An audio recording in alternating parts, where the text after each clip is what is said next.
한국은행이 세 번째 기준금리를 인상을 했죠. 1.25%, 굉장히 많이 올렸습니다. 짧은 기간에. 우리나라 기준금리가 0.5%에서 머물고 있던 게 벌써 1.25%, 한 번, 두 번, 세 번. 짧은 시간에 굉장히 빠르게 올렸는데 실질금리, 우리가 실제로 느끼는 금리는 더 빨리 올렸어요. 기준금리보다 더 빠르게 반응을 하는 거죠. 국고채 3년 기준으로 2%가 훌쩍 넘어갔습니다. 이게 2018년 수준으로 다시 올라간 거예요. 여기가 코로나인데 코로나 직전도 아니고 더 많이 올랐어요. 1.3%포인트니까 130p 가까이 올랐는데 그 말인즉슨 여러분들의 대출금리가 최소한 1.3% 이상 올랐다는 거예요. 불과 2%대 아니면 1% 후반대 대출이 있었던 시기가 엊그제였는데 지금은 뭐 이런 거 없죠. 지금은 그런 거 없고 주담대 대출 금리가 3%에서 이제 5%, 심지어 올해 연말에 만약에 기준금리를 한 번 또는 두 번 더 인상할 수 있다고 가정을 하면 6%까지 나오고 있으니까 금리가 정말 많이 오르는 거고, 미국 같은 경우에 미국 연준이 강한 긴축으로 스탠스를 바꾼 게 불과 3개월 정도거든요. 이때까지만 해도 물가는 일시적이다라고 주장을 하고 있었던 때고, 한 11월 요쯤에 물가 일시적이지 않을 것 같다, 우리가 강하게 긴축하겠다는 스탠스를 바꾼 다음에 3개월 만에 어떤 일이 펼쳐졌냐. 3개월 만에 물론 미국은 현재 금리를 몇 번 올렸냐?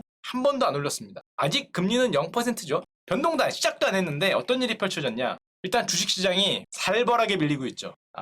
연초부터 왜 이래.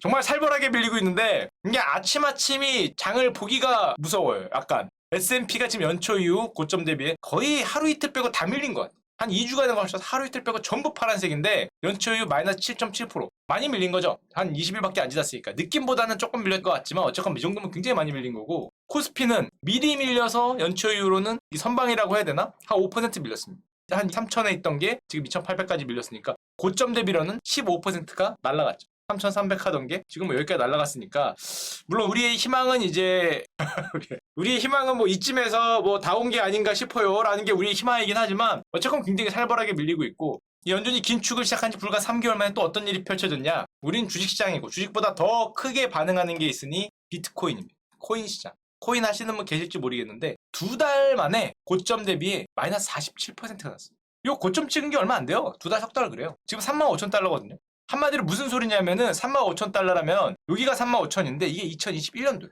여기죠. 2021년도. 한마디로 2021년도 작년 이후에 산 매수자는 다 손실이에요. 여기 위에 산 사람은 다 손실이에요. 한마디로 2021년 상승하기 전에, 이런 폭발적인 상승 좀 전에 여기에 들고 있던 사람은 아직도 이긴 한데, 이것 빼고 2011년에 코인 막 광풍이 불었을 때 들어간 사람은 다 손실이다. 정말 가슴이 아픈데 저는 이 느낌을 굉장히 잘 알고 있습니다. 왜냐? 마이너스 47%였죠. 똑같은 게 있거든요. 야, 너는 왜? 알고 보니 카카오가 코인이었죠. 고점 대비 똑같이 47%가 날라갔어요. 여기도 똑같습니다. 2021년 여기 한 1월 중순 이후에 산 사람은 모조리 손실이 났어요. 야씨, 머리야. 나 비트코인은 뭐 그렇다고 쳐도 카카오는 잠깐만. 안 보고 있었는데 고점 대비 절반이 날라갔다. 마이너스 50%가 날라가서 이게 비트코인인지 몰랐네. 알고 보니 그랬다는 거고, 특히 비트코인 같은 경우는 지금 이런 뉴스가 나오고 있죠. 뭐 정확한 값은 아니겠지만 투자자의 99%가 손실을 보고 있다. 불과 연준이 긴축을 선언하고 강력하게 돈을 흡수하겠다, 양적 긴축을 하겠다, 금리를 오르겠다라는 말이 나온 지 불과 석 달 만에 99%가 손실을 보는 시장으로 바뀌어버렸고, 지금 비트코인을 포함해서 모든 코인이 굉장히 많이 피해를 봤기 때문에 암호화폐 시장 전체가 1,400조 원. 와, 누군가의 평가도 이익이 줄어든 겁니다. 1,400조 원이 날라갔다. 이쯤에서 좀 걱정되는 분이 한 분 계시죠. 보다 보니까. 물론 내 통장도 걱정이 되는데, 이 축하홀드를 뜨겁게 달궜던 우리 엘살바도르의 나이브 대통령이라는 아저씨 계셨거든요. 비트코인 10만 달러 금방 간다고 생각하고 나라 돈으로 열심히 지르던 형이 있었습니다. 엘살바도르 대통령이시죠. 실제로 요 모자, 야구 모자 뒤집어 쓰고 와서 비트코인 제가 질러서 하겠습니다 라고 했던 분인데 지금 마이너스 14%고요. 물론 이 형이 그렇게 만만한 형이 아니에요. 야, 형 너무 많이 물렸지 않습니까? 그랬더니 얼마 전에 트위터도 하셨어요. 불과 1월 23일. 여기 나오죠. Some guys are selling really cheap. 어떤 사람들이 믿기지 않게 싼 가격에 팔고 있다. 그래서 줍줍이라는 거죠. 때는 지금이다. 때는 지금이다. 지금이니? 이렇게 들어가서 너무 좋아해. I'm happy 이러면서 이렇게 410개 돈 있는 것대로 really cheap 하면서 이렇게 사고 있습니다. 그쵸? 화이팅입니다. 형 화이팅이고요. 엘살바도르도 잘 돼야 되니까. 하여튼 이거 자기 돈으로, 남의 돈으로, 하여튼 남의 돈으로 저렇게 하고 있다는 거고요. 저 형을 보니까 또 이 회사도 생각이 나죠. 옛날에 또 축하홀드를 뜨겁게 달궜던 12만 개 이상의 비트코인을 지르고 있는 회사, 나스닥에 상장되어 있는 마이크로 스트래티지. 자기 본업이 뭐하는 회사인지는 이미 우리의 관심 밖으로 넘어갔고요. 여기 주주들도 자기들이 뭐하는 회사였는지는 아마 관심이 별로 없을 거예요. 생각이. 저 회사가 원래 뭐하는 회사인지 알고 투자하는 분들이 요즘 잘 없죠. 그게 문제가 아니라 비트코인을 엄청나게 지르고 있는 회사라는 거를 알고 지르는 회사인데 이번에 많이 떨어져서 12월 31일 날 그때만 해도 아직도 5만 달러 근처였어요. 4만 9천 달러에 1,900개 더 샀다. 난 더 질렀다. 근데 그 이후로 그게 여기였는데 여기서 나는 물을 탔다 하고 더 샀는데 이렇게 내려와서 지금 공식적으로 알려져 있는 마이크로스트리트 비트코인의 평균 구매 단가가 여기입니다. 한 3만 달러 언저리 돼요. 요게 언저리예요. 잠깐만.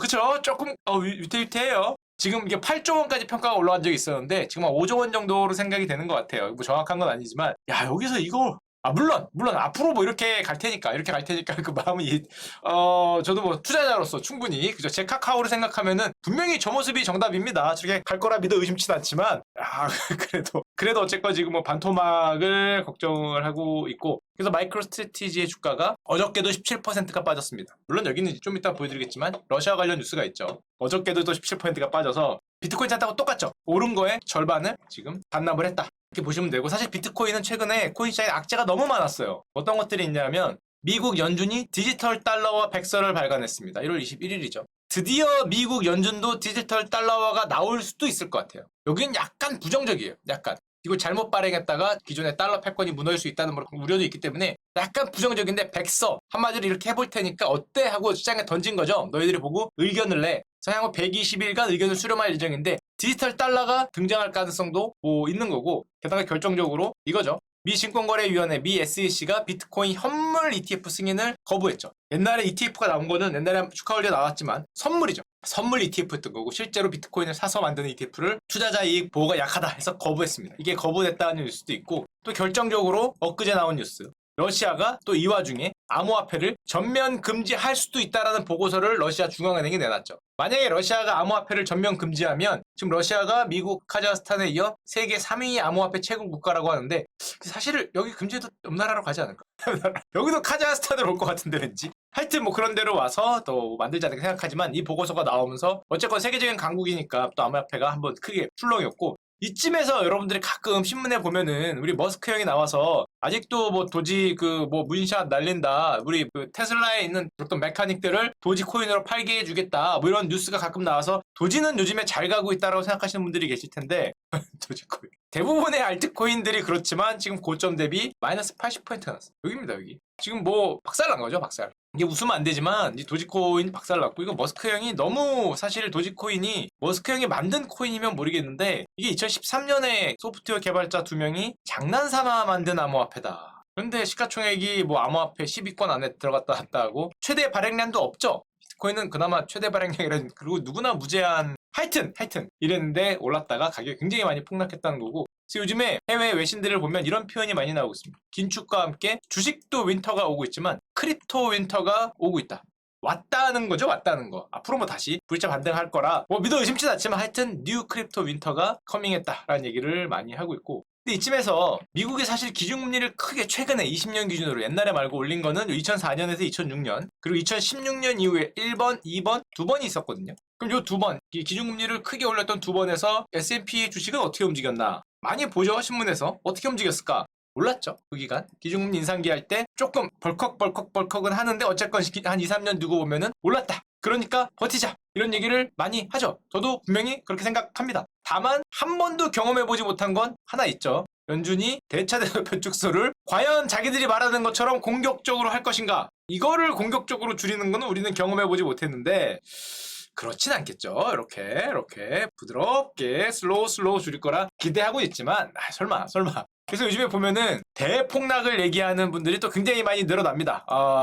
알 수 있어요. 어느 분이 할지 이번에 검색을 안 해봤습니다. 여러분이 치시면 많이 나올 거예요. 항상 치시는 그분들 검색해보시면 있겠지만 뭐 쉬운 말이죠. 쉬운 말. 조심하라고 하는 건 언제나 쉬운 말이지만 뭐 시간이 지나면 반복되지 않을까 생각을 하고 물론 지금 돌이켜 생각을 해보면 우리 코로나 때 엄청나게 빠졌던 것도 나중엔 다 오르지 않았나 그 기대로 저도 버티고 있죠. 물론 이렇게 얘기하는 분도 있어요. 2020년 코로나 위기 때는 나는 안 가지고 있었어요. 그렇기 때문에 잘 버텼고 그게 기회였습니다. 근데 지금은 가지고 있어요. 그래서 지금은 기회가 아니에요. 야 잠깐만. 야 이거 솔직히 이 얘기 한 사람 있었는데 나쁜 생각 아닙니까? 전 2022년에 가지고 있었거든요. 그랬다가 박살이 났다가 어휴 살았다고 올라가는데 자기는 그때 없었으니까 그게 기회였고 맞는데 지금은 기회가 아니다. 왜? 지금은 내가 가지고 있으니까. 그게 없어야 기회지. 뭐 그럴듯하긴 한데 뭐 틀린 말은 아닌데 그래서 가지고 있을 때도 폭락이 오면 그걸 기회로 만들 수 있어야겠죠. 가지고 있을 때도. 아니 가지고 있으면 빠지면은 뭐 무조건 박살이고 그게 기회가 아니면 사실 안 되는 거잖아요. 그래서 가지고 있을 때도 이렇게 뭐 폭락이 만약에 온다면 올지 않을지 모르겠지만 그걸 기회로 삼을 수 있는 그런 전략을 꼭 취하시기를 뭐 한 10번쯤 얘기했으니까 해지 자산 같은 거 들고 가기를 권장을 많이 드리죠. 특히 주식이 오르고 있을 때. 뭐 많이 얘기한 거 이런 거 리만 사태가 오면 원달러가 1600원 가고 저는 달러를 좋아하니까 금이 될 수도 있고 채권이 될 수도 있고 많은 사람이 있는데 원달러가 1300원 1600원 가는 때가 있으니까 뭐 기대해 보는 거죠. 자 근데 뭐 비트코인은 그래도 하는 사람만 하고 코인은 뭐 주식도 하는 사람만 하고 괜찮다. 요즘에 근데 조금 신문에서 많이 나오는 뉴스가 있습니다. 그걸 보여드릴게요.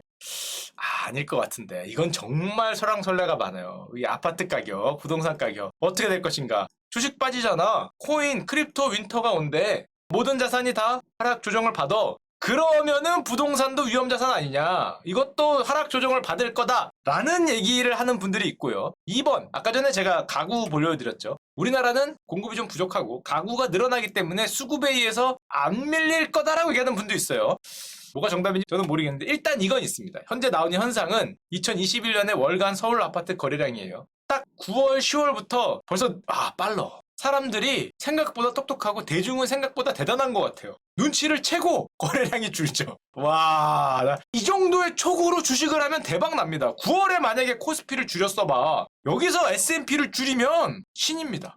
여기서 9월, 10월에 S&P를 줄이면 신인데 야 줄였어요. 와 대단하게 보면서 깜짝 놀랐어요. 벌써 긴축 얘기가 나올 것 같고 뭔가 주제가 글로 흘러갈 것 같으니까 내내 거래량이 꽤 높게 유지되다가 9월부터 기가 막히게 줄면서 12월에는 지금 완전히 뭡니까? 4분의 1 토막 났거든요. 4,000건 하던 게 1,000건으로 서울 아파트 거래량이 줄었는데 최근 10년간 서울 아파트 거래량 추이를 살펴보면 2021년이 거래량이 이게 아마 완전히 나온 값은 아닐 거예요. 조금 더 뭐 시간이 이렇게 얘기를 하죠. 가정 이 정도라고 생각이 된다는 것 같은데 조금 보정될 가능성이 있을 것 같아요. 그래도 4만 건에서 5만 건 최근에 아파트 거래량이 굉장히 줄었다는 거죠. 2021년에. 거래량이 대폭 감소돼서 요즘에 신문을 보면은 특히 1월 달에는 아파트가 거의 거래가 되지 않고 있다. 이런 얘기가 많이 나오는데 물론 작년에 2021년은 어떤 해였냐? 결산을 한번 해보자면 이런 해였습니다.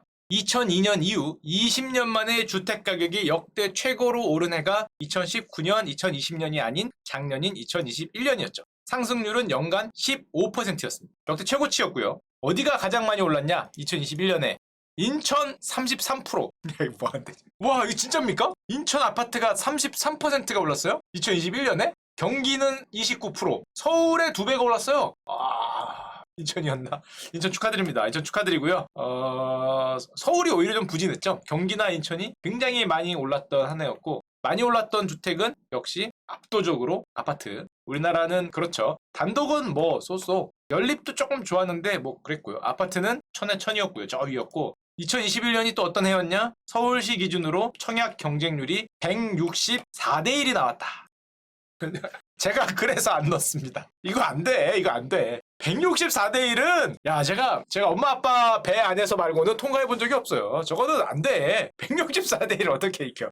제가 태어날 때 말고는 이 정도 경쟁률을 이겨본 적이 없는데 보시면은 보통 20대 1, 30대 1 이랬어요. 2019년까지 32대 1. 2020년에 88대 1로 뜨더니 2021년에 164대 1. 야 이거 뭐야. 닥치고 넣었다는 거죠. 닥치고 넣어서 하여튼 164대 1에 믿기지 않는 역대 최고급의 경쟁률이 됐고 또 세제가 부동산 세제가 굉장히 강화되니까 서울 아파트 증여가 엄청 늘었죠. 이 뭐 팔아봐야 세금이 엄청나게 되니까 그 세금을 낼 거를 어차피 증여세로 내겠다 이런 생각을 많이 하셨겠죠. 500채 정도 증여하던 게 뭐 3,000건까지 올라갈 정도로 작년 2021년이 그런 해였고 물론 그랬지만 작년 11월 아까 보였듯이 거래량이 줄으면서 상승세가 현재는 조금 둔화되어 있는 그 정도 상황이다. 저렇게 또 비트코인도 가격이 안 좋고 주식도 안 좋고 연준이 저렇게 긴축한다 그러니까 심리지수가 굉장히 내려갔죠. 주택 전망지수가 지금 거의 2년 만에 100 아래면은 밀린다는 쪽입니다. 100이 기준값이에요. 100 이하로 내려가면서 심리적 추세가 굉장히 안 좋아졌다라는 내용인데 작년까지의 썸머리였고 근데 작년에 한 최근에 5년에 저 주택 가격이 오르면서 굉장히 크게 증가한 게 있습니다. 그게 이건데요.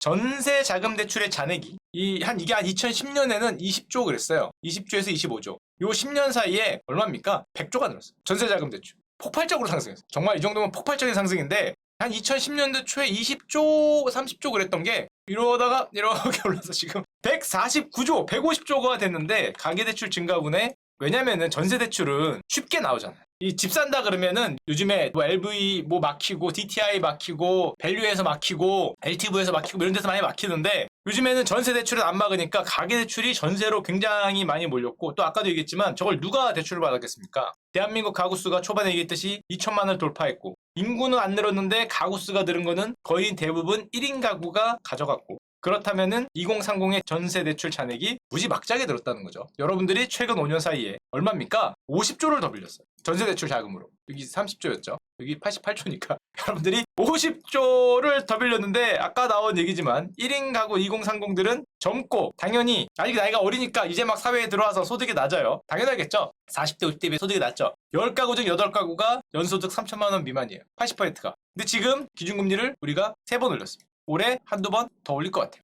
그럼 금리가 2% 이상 뛸 텐데 여러분들이 50조를 빌렸어요. 그렇습니다. 그래서 이걸 또 만회하고자 코인을 투자했더니 윈터 이즈 커밍 하고 있고요. 그걸 또 만회하고자 코인은 위험해하고 주식으로 갔더니 몇몇 주식들은 거의 자기가 코인처럼 빠졌어요.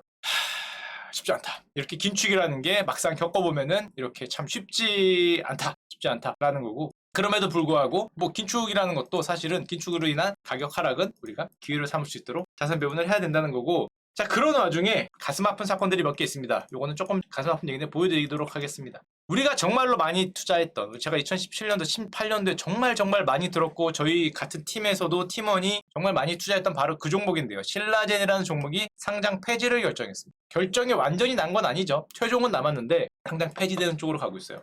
신라젠 여러분들 너무 잘 아시겠지만 지난 1년 8개월간 거래가 정지였어요. 코스닥 시장위원회 상장 폐지에 대한 최종 결정이 남아있는데 이게 잘 안 뒤집히거든요. 이 정도 가면은 뒤집히기를 좀 기대하지만 쉽지 않게 가고 있고 신라젠에 대한 기억을 조금 되짚어보면 2016년이죠. 2016년 말에서 2017년 사이에 정말 기라성처럼 등장해서 12배를 올렸어요. 그의 주식이에요. 그의 주식. 이 위에서 시가총액이 10조였습니다. 당시에 코스닥 시가총액 랭킹 2위.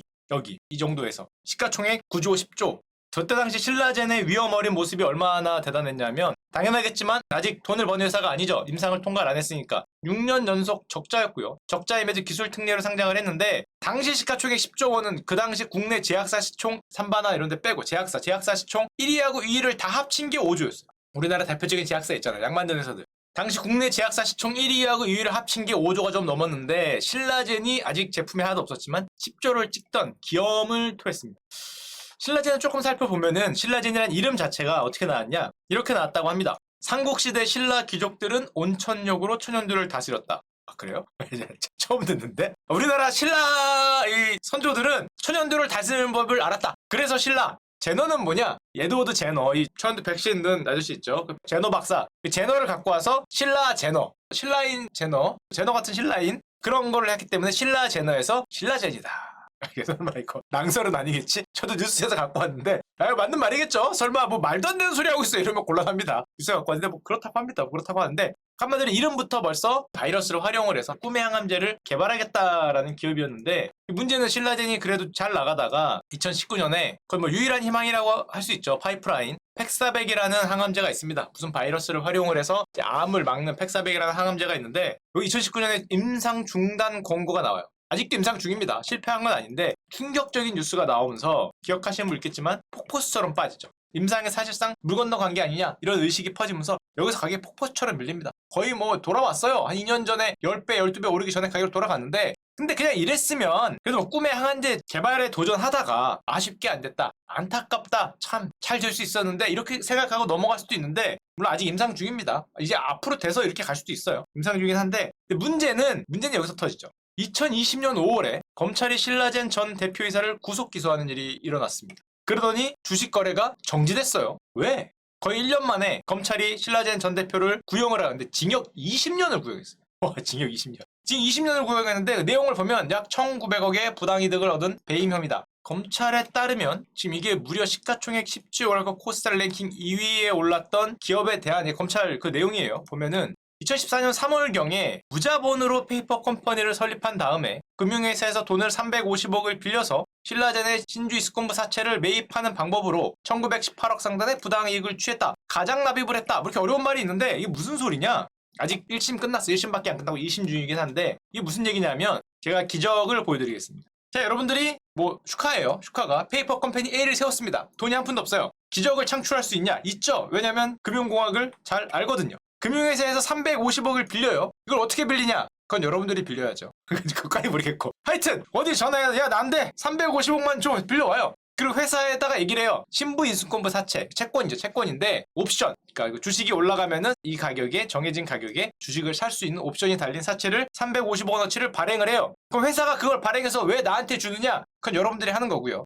여러분들이 그걸 발행을 하면 이 빌린 돈을 350억을 이 회사에 줍니다. 그럼 나는 350억을 주고 이 BW를 사왔죠. 그 다음에 우리 회사가 나한테 350억을 다시 빌려줘요. 이거를 나한테 왜 빌려주냐? 그건 여러분들이 알아서 해야 되고요. 그건 저도 모르죠. 그 회사가 나한테 이 BW의 대가로 받은 350억을 다시 빌려줘요. 그럼 나는 이 350억을 받은 걸로 금융회사에 갚습니다. 그쵸? 그럼 나는 금융회사한테 빌렸다가 줬다가 다시 빌려서 갚았으니까 퉁 다 없어지고 뭐가 남았다? 내 페이퍼 컴퍼니는 이 회사의 신주이스코브 사채 BW를 가지고 있게 되는 거죠. 아, 좋아요. 뭐 돈은 없었지만 하여튼 나는 BW를 가지게 됐습니다. 350억짜리 BW를. 물론 뭐 여기 금리 차이는 있어요. 여기에 금리의 R과 여기에 금리의 R이 조금 다르기 때문에 복잡하기 때문에 필요 없지만 약간 금리 차이에 의한 그 이자 부담만 조금 내면은 어쨌건 이런 그 BW를 됐잖아요. 350억 주고 받고 갚고 얘도 행복, 나도 행복. 셋 다 행복한 이런 훌륭한 결과를 가지고 왔습니다. 자, 그래서 결론적으로 저런 마법 끝에 신부 인수권부 사채가 남았으니까 이제 어떻게 하면 됩니까? 주가가 올라가기만 하면 됩니다. 이거 아까 보여드렸지만 이거 퉁 남고 얘랑 있는데 물론 회사가 나한테 350억 대출해준 건 있죠. 난 이게 350억이니까 사실은 이거랑 똔똔이기 때문에 무서운 건 없고요. 자, 그러면 이제 2014년에 저걸 했으니까 조금 있다가 주가가 올라가면 되는 거죠. 근데 기적적으로 주가가 또 잘 올라갔습니다. 쫙쫙쫙쫙쫙 올고 나오면 좀 올랐으니까 난 350억어치를 갖고 있거든요. 팔고 나오면 됩니다. 사실 이게 공시가 잘 되고 제3자가 했고 뭐 정상적인 방법으로 됐으면 별 문제가 없을 수 있는데요. 어떻게 그걸 했냐? 그건 이제 여러분들이 하시면 되는 거고요. 하우는 모르겠습니다. 그걸 어떻게 했어?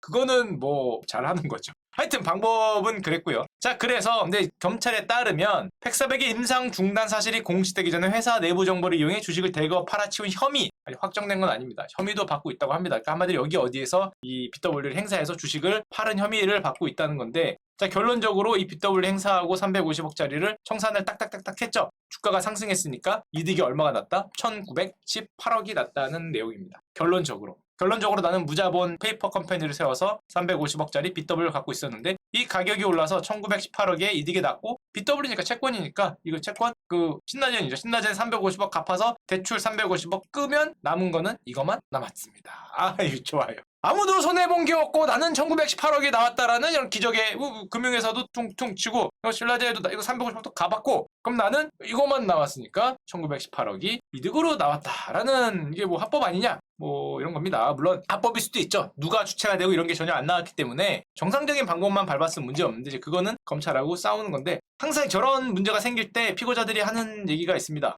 이거는 피해자가 없다. 아니, 회사도 갚았고 금융회사도 갚았고 주가가 올라서 나는 주식을 팔았는데 그거 누가 손해냐? 피해자가 없지 않냐? 없긴 왜 없어요.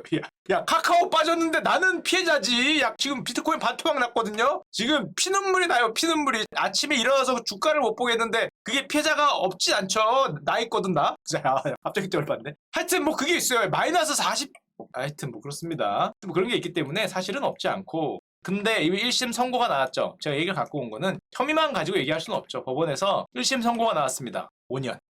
1918억인데? 이게 유죄인지 아닌지 모르겠어요. 그거 이제 서로 싸우는 거고, 1918억 부당이득 징역 5년.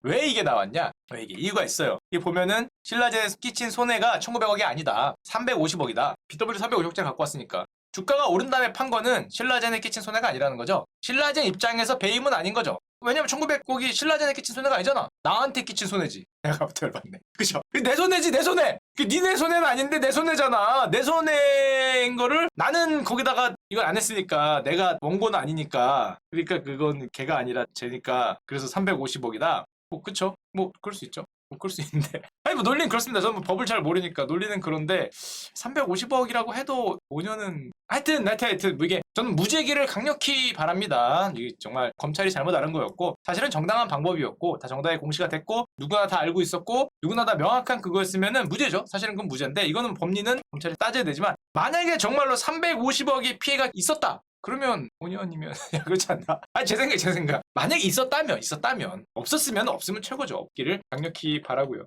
하여튼 그래서 결론적으로 1심에서 징역 5년이 선고가 됐고요. 지금 항소 중입니다. 이 내용은 사기적 부정거래 및 업무상 배임이 나왔죠. 징역 5년인데 참 안타까운 건 저 신라젠이 바이오 기업이다 보니까 소액주주 지분율이 92.6%예요. 기관 자금이 없어요. 이게 사실 적자인 기업이 10조까지 올라가는 게 아무리 기대감이 있더라도 이게 약간한데 너무 큰 베팅이잖아요. 개인적으로 그 약이 꿈의 항암제인 건 저도 알겠는데 그 50%잖아요. 어쨌건 뭐 반반 높을지 모르겠는데 그래서 잘 안 들어가고 이 92.6% 17만 명이 넘는 소액주주가 지금 뭐 엄청난 손해를 본 거죠. 시가총액 10조를 찍었다가 지금 거래 정지가 한 1조에서 정지됐을 거예요. 1조 조금 넘는 거에서. 정지했으면 이미 마이너스 90%입니다. 어디에 샀을지 모르겠더라도. 근데 이게 만약에 상장 폐지가 돼서 1조마저 건질 수 없다. 그럼 마이너스 여기서 또 마이너스 90%죠. 1조 이상의 돈이 날아가는 거기 때문에 사실 개인적으로는 살아났으면 좋겠습니다. 개인적으로. 이 팩사백이라는 물질이 전 잘 모르는데 아직 임상 중이라고 해요. 아직 임상 중이고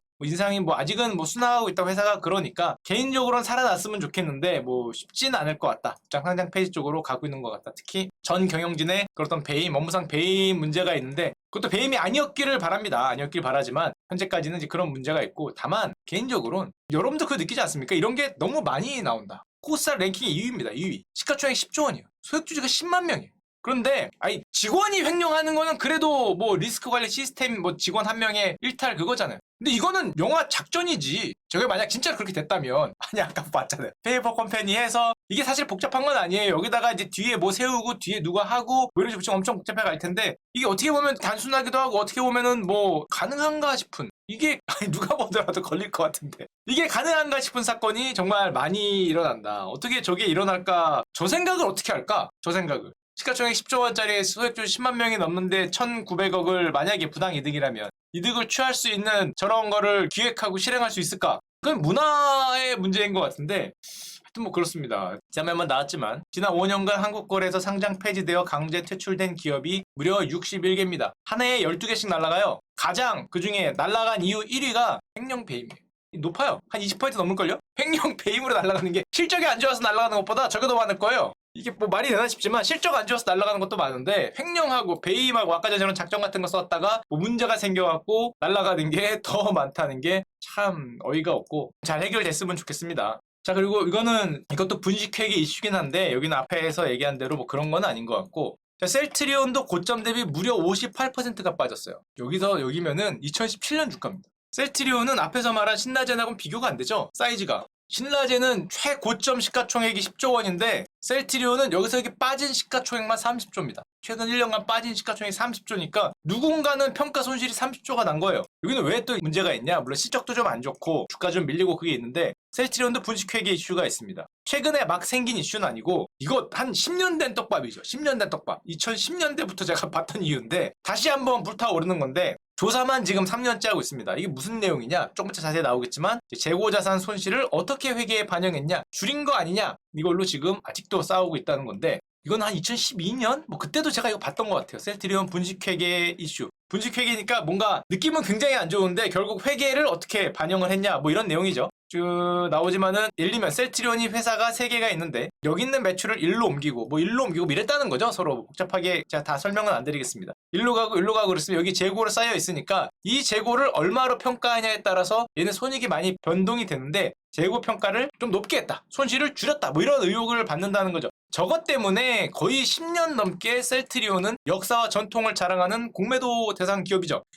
우리나라에서 공매도 대상 그리면은 삼성전자보다 유명한 게 셀트리온이죠. 아직도 공매도 잔고가 가장 높은 기업 중에 하나고 2013년에 오죽했으면 저 창업자 서정진 회장님이 이거 선언했죠. 지쳤다. 공매도 세력하고 싸우는데 지쳤다. 내 주식을 모두 팔겠다라고 선언을 했었죠. 기억이 나시는지 모르겠는데 2013년입니다. 에라씨 안 해! 더러워서 안 해! 다 외국 회사에 팔고 나가겠다라고 폭탄 선언을 해갖고 제발 그러지 마세요. 막 그런 운동 펼쳐지고 결국에는 이제 팔지 않고 나중에 셀트리온 헬스케어가 상장을 하면서 이 모든 이슈가 마무리되었다고 생각을 했습니다. 분식회계가 뭐 아닌 걸로 결정이 났고 그렇게 생각을 했는데 문제는 2018년부터 사실 있었긴 했는데 다시 살펴본다. 회계감리를 다시 해보겠다.